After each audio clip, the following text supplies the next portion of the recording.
solo lo que está escrito en la palabra. No creo que soy salvo solamente por la gracia.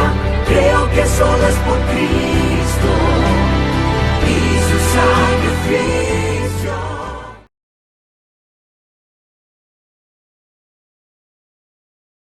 Dios les bendiga es el deseo de nuestros corazones y reciban un fuerte abrazo virtual desde nuestros hogares.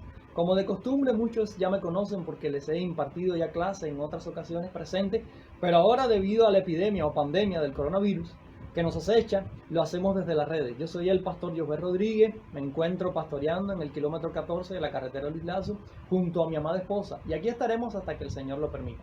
Esta asignatura, como pueden ver en el video, se trata de discipulado celular. Trabajo en célula, o como muchos conocen, casa culto, le llamamos así.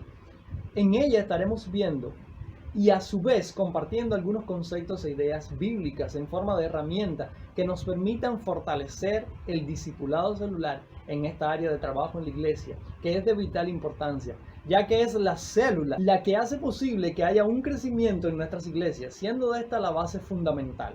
Así que sin más, tenemos por acá el bosquejo general de la asignatura. Más bien lo estaré impartiendo en forma de resumen ya dosificado. El resto lo tienen en el folleto que ya ustedes después podrán ver y estudiar mucho mejor. Acá tienen mis datos también, cómo contactar conmigo en el correo, el WhatsApp, todo lo tienen ahí. Y vamos entonces a estar comenzando por el bosquejo de la asignatura. Lo hemos bosquejado con 4 temas principales. Vamos a hacer 2 videos de la asignatura, consta de 2 videos y después tendrán las tareas. Hay un tercer video que tienen que descargar también, forma parte de la asignatura. No estaré yo al frente de ese video, sino que estaré yo en los 2 primeros videos y el otro video es como el trabajo en célula, que les será de muy gran ayuda. Eso lo vamos a ver en la tarea. Entonces por acá tenemos el bosquejo general, ahí lo pueden ver.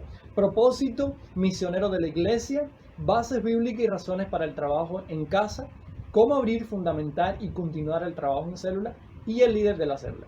El primer video va a estar formado por los dos primeros temas, propósito misionero de la iglesia y base bíblica y razones para el trabajo en las casas. El propósito misionero de la iglesia. Comenzamos con el primer tema. Hay una frase que aprendí en el año 2013 cuando era estudiante del Instituto Bíblico, específicamente siendo estudiante de esta asignatura en la iglesia del Calero, y decía, es un eslogan: si quieres ganar a Cuba para Cristo, gana sus hogares. Hoy el eslogan es quédate en casa. El eslogan de los cristianos es Cuba para Cristo. Pero el eslogan de esta asignatura es: si tú quieres ganar a Cuba para Cristo, gana primeramente sus hogares. Amén. No es menos cierto que mucha gente en muchos lugares y muchas personas no asisten a la iglesia por diversas razones, por pena, por temor al rechazo y a su propio pecado. Cuando a veces la gente te inventa cualquier razón. Yo no voy a ir porque me da pena, no tengo tiempo, es verdad. Pero es mucho mejor cuando nosotros le podemos llegar a ellos. Créanme, esta asignatura tiene como propósito específicamente enfocarnos en la célula, enfocarnos en los hogares de la gente. Nosotros siendo el cuerpo, el templo del Espíritu Santo, yendo a la iglesia ya en el Nuevo Testamento, yendo a la gente. Y eso lo vamos a ver en esta asignatura. Así que primeramente vamos a ver algunos conceptos erróneos que tiene la gente de qué cosa primeramente es la iglesia y qué no es la iglesia. Primero vamos a comenzar viendo qué no es la iglesia. Número 1, la iglesia no es lo que el hombre puede decir o experimentar. La gente dice, yo quisiera ir a la iglesia porque allí experimento una sensación de placer, quizás de gozo, de se me van las cargas. No, eso no es la iglesia. No es un monumento o lugar. No la instituyeron los hombres, aunque está formada por hombres. No es el trabajo de los hombres, aunque en ella trabajan los hombres. No es un grupo de personas que han alcanzado a Dios. No es lo que dicen los mejores libros ni los más destacados autores. Eso no es la iglesia, es algo erróneo en lo cual debemos erradicar. Y ahora sí les voy a dar el concepto de iglesia, lo que sí realmente es la iglesia, que sé que muchos de ustedes conocen ya, pero aquí lo podrán estar viendo. La iglesia es el remanente de Cristo, número 1. Número 2, los redimidos de Cristo. Número 3, la esposa de Cristo. Y número 4, el cuerpo de Cristo. Su origen está en Cristo y también su destino y su propósito. Esto es lo que declara la Escritura acerca de lo que es la iglesia específicamente. Y como hombres y mujeres de Dios tenemos que tener este concepto en mente para así nosotros poder movernos como herramienta fundamental. Tenemos la Biblia y sus consejos para movernos en lo que es cómo podemos fundar una casa culto o abrir una casa célula, que es el propósito de la asignatura. Y con la iglesia en mente seguimos entonces adelante viendo algo. Quiero que vayamos a Mateos capítulo 16, a partir del verso 13 al 19. Dice lo siguiente: viniendo Jesús a la región de Cesarea de Filipo, preguntó a sus discípulos diciendo: ¿quiénes dicen los hombres que es el Hijo del Hombre? Ellos dijeron: unos Juan el Bautista, otros Elías, y otros Jeremías, o alguno de los profetas. Él le dijo: ¿y vosotros? ¿Quién decís que soy yo? Respondiendo Simón Pedro dijo: tú eres el Cristo, el Hijo del Dios viviente. Entonces él respondió: Jesús, bienaventurado eres, Simón, hijo de Jonás, porque no te lo reveló carne ni sangre, sino mi Padre que está en los cielos. Y yo también te digo que tú eres Pedro, y sobre esta roca edificaré mi iglesia, y las puertas del Hades no prevalecerán contra ella. Y a ti te daré las llaves del reino de los cielos, y todo lo que atares en la tierra será atado en los cielos, y todo lo que desatares en la tierra será desatado en los cielos. La pregunta más poderosa y peligrosa a la vez fue hecha hace unos 2000 años y tantos atrás a los discípulos por Jesús. Primero Jesús les preguntó qué decían la gente acerca de él, y después qué decían ellos acerca de él. La pregunta más importante del universo solo tenía una respuesta correcta. Y de lo que se cree y se vive de esta pregunta, de esta respuesta, depende la eternidad de las personas. Pero alguien, teniendo la revelación del propio Dios y la determinación de en quién él había creído, respondió: tú eres el Cristo, el Hijo del Dios viviente. Estas pocas palabras reveladas por el mismo Dios en el versículo 17 decían que Jesús es el único Señor y Salvador, el esperado para la redención del pecador, el Hijo del único Dios de la vida eterna. Cuando Pedro dio esta respuesta, también le fue dada por Jesús una promesa, la que acabamos de leer en Mateo. No solo para Pedro, sino para todos aquellos que son la iglesia de Dios. Y nosotros, eso somos nosotros, como vimos en el concepto, los redimidos por la sangre de Cristo. Jesús le dijo: y sobre esta roca edificaré mi iglesia, y las puertas del Hades no prevalecerán contra ella. Versículo 18. Aquí vemos cómo la iglesia que hace y vive en confesión es edificada por Cristo, y cómo las puertas del infierno son atacadas, literalmente, derrotadas por la iglesia. La iglesia adora a Cristo, vive en su palabra, alcanza al perdido y espera la venida del esposo apercibida. Eso es lo que es realmente la iglesia. Por eso es que quería compartir esta porción de las Escrituras con ustedes. Ahora, ¿cuál es específicamente la misión de la iglesia? Para llegar a la misión de la iglesia debemos partir del concepto de la palabra misma eclesia. Traducida iglesia se deriva ekaleo, verbo que significa llamar aparte. Por eso denota una asamblea citada o llamada aparte, un cuerpo escogido y separado de la masa de la gente. Viendo desde este punto de vista, la iglesia es un grupo de llamados afuera, es decir, un grupo de llamados a no contaminarse con las cosas del mundo, a no involucrarse con los que no le agrada a Dios. Pero aún así la iglesia sigue viviendo en el mundo. ¿Cómo es que la iglesia es llamada a separarse del mundo y a ganar al mundo a la misma vez? Bueno, para eso vamos a ver algunos versículos bíblicos que yo les tengo acá y estaremos quizás poniendo acá en la pantalla para que ustedes vean. Romanos 12, capítulo 12, versículo 2 dice lo siguiente: se nos dice que no nos conformemos a este siglo, es decir, que no nos adaptemos o tomemos la forma, el estilo de vida perdido de este mundo. También en 1 de Juan capítulo 2 versículo 15 dice que no nos amemos o establezcamos alianza, no amemos al mundo o establezcamos alianza con este mundo ni con las cosas que están en el mundo. Estos pasajes junto a otros nos dicen que la iglesia está llamada a no vivir como el mundo vive, sino a vivir a la manera de Dios. Pero debemos entender estos pasajes a la luz de la Gran Comisión. Mateo 28, del versículo 18 al 20, todos sabemos la Gran Comisión, que es lo que nos dice.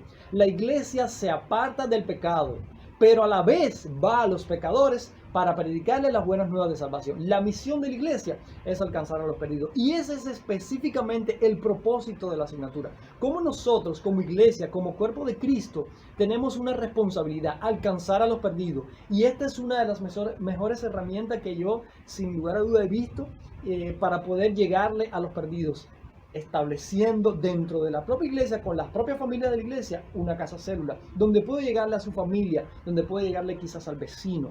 Y vamos a estar viendo cómo se hace esto, de una manera especial y maravillosa. Dios ha determinado en su palabra sus consejos acerca de cómo llegarle a estas personas. Seguimos caminando un poco más en la asignatura. Dice, ¿por qué entonces el trabajo en las casas?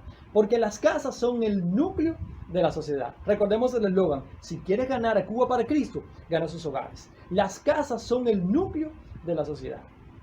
Porque en el Antiguo Testamento la gente iba al templo, pero en el Nuevo Testamento nosotros somos verdaderamente el templo de Dios. Es decir, según la palabra, según las escrituras, dice que nuestro cuerpo es el templo del Espíritu Santo. En el Antiguo Testamento la gente tenía que ir al templo, pero ya ahora en el Nuevo, nosotros la gente somos el templo del Espíritu Santo. Por eso es que tenemos que llegarle a esta gente que no tienen al Señor para predicarle las buenas nuevas. Porque no es solamente sacar a la gente de su casa para que vayan a la iglesia, le muestren a Cristo, sino llevarle a Cristo a la gente a su casa. Quizás ese también es un concepto errado. Ven a la iglesia y te voy a mostrar a Cristo. No, es mucho mejor así en el discipulado celular, llevarle nosotros a Cristo directamente hasta su casa, su hogar, a la célula. Porque es un trabajo en un círculo pequeño donde toda la iglesia puede participar. Esa es la buena noticia. No solamente le toca al pastor, no solamente le toca al que atiende discipulado, no solamente le toca al que atiende evangelismo, no, le toca a toda la iglesia. Es una tarea que podemos involucrar a toda la iglesia,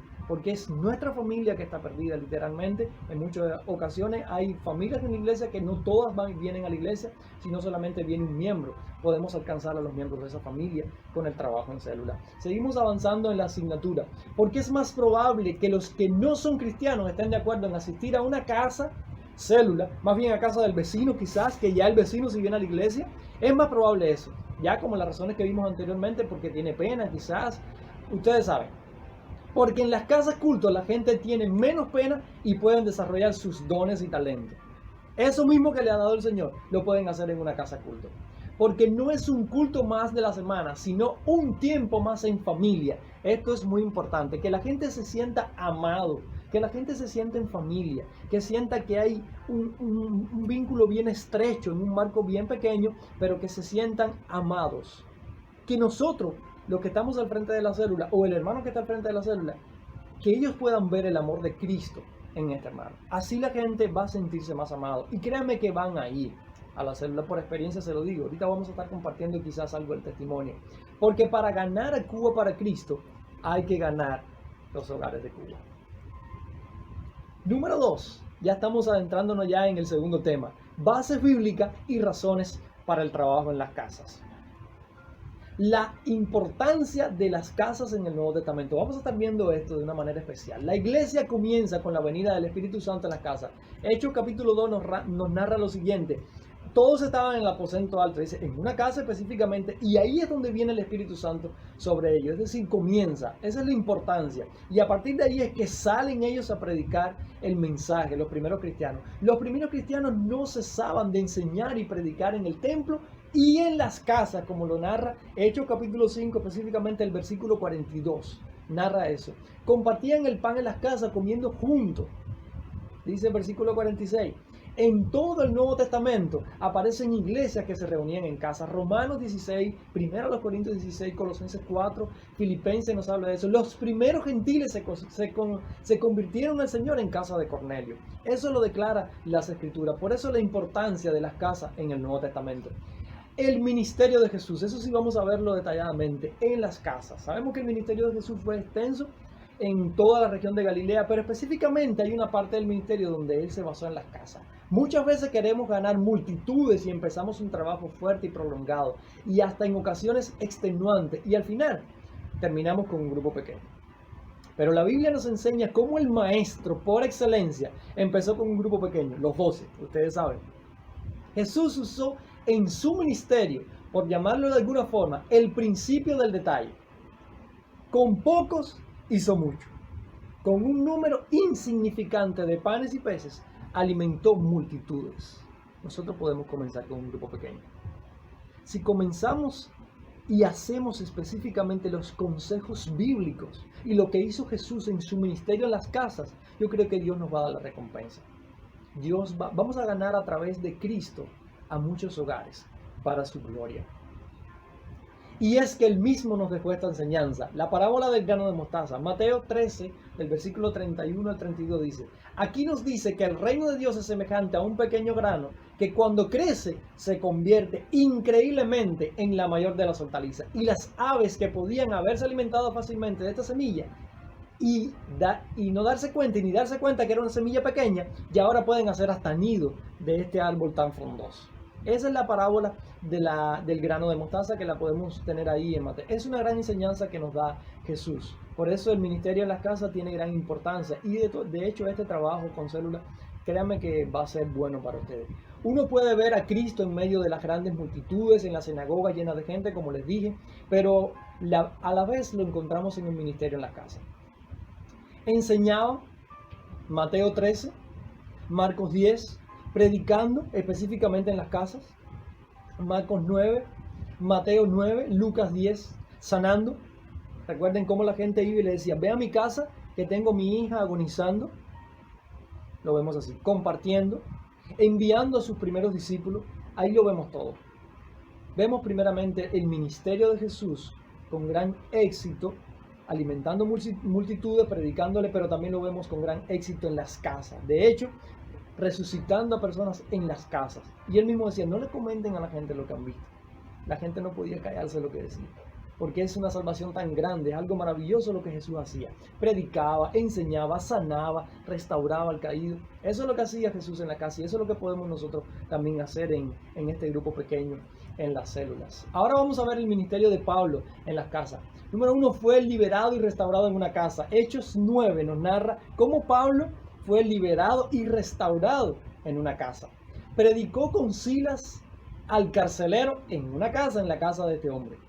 Animaba a los hermanos y les consolaba en sus casas. Hechos 16:40 nos narra eso. El libro de los Hechos está lleno de todas estas enseñanzas. Alquiló una casa en Roma durante 2 años y predicaba y enseñaba a todos los que a él venían. Hechos 28, el capítulo 28, versículo 30 y 31 nos dice esto específicamente. Así que nos sobran las enseñanzas en la Biblia, la enseñanza de Jesús, la enseñanza y el ministerio de él, la enseñanza de Pablo y su ministerio, y tenemos estos consejos en la Biblia. Así que sin más, manos a la obra. Tenemos ahora 7 razones para el trabajo en célula, que quiero estar detallando bien brevemente, para poder así que les sea más fácil. Y estas 7 razones las vamos a enumerar y ustedes las podrán ver acá en el video. Y la primera razón es: la célula genera compromiso personal. No es menos cierto que cuando las personas asisten a la célula o a la casa culto, ven nuestro trabajo y el interés que nosotros demostramos por el trabajo y en presentarle a Jesús y su obra salvífica, la gente crea en sí, en ella, un compromiso y se responsabilizan en asistir. Por eso es que le digo que esta razón es maravillosa. La célula genera compromiso personal. Ya esa persona hace un compromiso de asistir a la casa culto. Y no solamente un compromiso sino con la casa culto, sino con el que está al frente de la casa culto. Porque usted es el que va a estar viéndole la cara a esa persona. Estas 7 razones, primero, comenzando con la primera, dice: la célula genera compromiso. Créanme lo que así es. Cuando yo comencé en una casa culto, mi conversión al Señor fue en una casa culto, y después cuando comencé en la iglesia, que nos bautizamos, a mí y a mi esposa nos pusieron a atender una casa culto. Créanme, el ambiente que se forma en ese lugar es un pequeño ambiente de amor y de regocijo, donde la gente se siente amada por el Señor primeramente, después por nosotros, y genera en ellos un compromiso, de manera tal que ya ellos experimentan eso y ellos mismos se comprometen a traer a alguien de su familia. Es algo maravilloso, es sin duda alguna la obra de Dios en nuestras vidas. Número 2, las células generan comunión. Eso es lo que hacen. Las personas se sienten más en familia que realmente claro que eso es lo que somos, el cuerpo de Cristo. Por eso es que se sienten en familia, se sienten en confianza, comienzan a confesar sus pecados como lo declara la Escritura. Recuerden, el título de la asignatura es Discipulado Celular. Vamos a estar hablando de esto más adelante. Y crea un compromiso en ellos mismos, pero ahora ellos mismos ya comienzan a confesar sus pecados, comienzan a pedir oración, Por eso es que genera una comunión. Y ahí es donde nosotros les enseñamos también a orar. Les enseñamos que orar es conversar con Dios, como ya nosotros conocemos. Y eso crea una comunión maravillosa. Crea un amor fraternal que es algo imposible que el enemigo pueda romper. Porque como dice la propia Biblia, nada ni nadie nos puede separar del amor de Cristo. Y esto es lo que hace en la Casa Célula. Cuando ustedes vean y puedan experimentar, quizás muchos de ustedes ya han experimentado esto, pero tenemos que reforzar el trabajo así en célula con estas herramientas de esta forma. La tercera razón es la siguiente: la célula genera evangelismo y discipulado. En la célula tenemos que hacer evangelismo, pero al mismo tiempo ese evangelismo genera un discipulado. Como estamos en un marco más estrecho, empiezan a hacernos preguntas a la gente. Quizás esa persona comienza a ir a la iglesia, pero en la iglesia ya tiene temor a hacer esa pregunta o le da pena. Pero en la casa célula o en la casa culto no le da pena. Él comienza a hacerte esa pregunta, esas dudas que tienen, como la teníamos tú y yo al principio, cuando vinimos al evangelio. Esas dudas pueden ser evacuadas. Por eso es que la célula genera evangelismo al mismo tiempo y discipulado. Un buen discipulado, estas personas van a ser, yo creo que, grandes líderes para la gloria del Señor. Y así lo ha demostrado el tiempo. Espero que con ustedes también lo sea así. Número 4, la célula genera crecimiento espiritual. Ellos van creciendo espiritualmente. Ya ellos se van sintiendo parte de la familia de Dios y ellos van insertándose poco a poco a la iglesia. Pero nacieron en la célula, recuerden. A la vez que usted los disipule, los evangelice primeramente, y los disipule después, ya esto va generando un crecimiento espiritual en ellos mismos. Número 5, la célula genera cuidado pastoral. De cierta forma, el líder de la célula se convierte en el pastor del grupo pequeño. Y eso es cuidado pastoral, amados hermanos. Eso es cuidado pastoral. Así comenzamos. Hay un versículo que me encanta en las Escrituras: el que es fiel en lo poco, en lo mucho lo pondré. Si eres fiel cuidando al grupo pequeño que Dios te ha dado, vas a ser fiel cuidando al remanente grande que Dios te va a poder permitir pastorear en una iglesia. Créanme, es una bendición poder comenzar por un grupo pequeño. Número 6, las células generan nuevos líderes. Dándole seguimiento, discipulado requerido al grupo pequeño, ellos llegarán a ser los nuevos líderes de la iglesia. Así va a ser, usted créame que así va a ser. Ellos van a llegar, si usted le da el discipulado correcto, si usted le da el seguimiento, el cuidado pastoral, si ellos van creciendo espiritualmente, si ellos ya se sienten parte de la familia y del cuerpo de Cristo, ellos serán los nuevos líderes. ¿Y dónde nacieron? En la célula, específicamente. Por eso esta asignatura es algo maravilloso para la gloria de Dios. Número 7, las células generan multiplicación. Algo maravilloso también. Muchos en las células son visitas y cuando experimentan el gozo, quieren que todos en su hogar también sean salvos. Y es allí donde ellos nos piden que vayamos a otro lugar. En la célula muchas veces va a venir alguien y va a decir: yo quiero que esto mismo que ustedes están haciendo en este lugar lo hagan en mi hogar. Por eso es que las células generan y multiplican. Ellas solas se generan y se multiplican. Y ahí es donde tenemos que levantar nuevos líderes. Pero quizás esos nuevos líderes van a salir de la casa. De la misma casa. Quizás ese que quiera hacer eso en su casa va a poder ser el líder de esa misma casa célula. Recuerde, claro, con un buen discipulado primeramente, para que él pueda experimentar lo que y sentir y sus amada familia también puedan gozar de la bendición que ya él ha recibido de parte del Señor. Así que hasta aquí este primer video. Ya en el segundo estaremos terminando y orientando los trabajos de la asignatura para entregar. Que Dios les bendiga, es el deseo de mi corazón, de nuestros corazones, y nos vemos dentro de poco en el segundo video. Estaremos orando por ustedes. Gracias. Dios les bendiga por permitirme llegar hasta sus hogares. Yo creo solo lo que está escrito en la palabra. Yo creo que soy salvo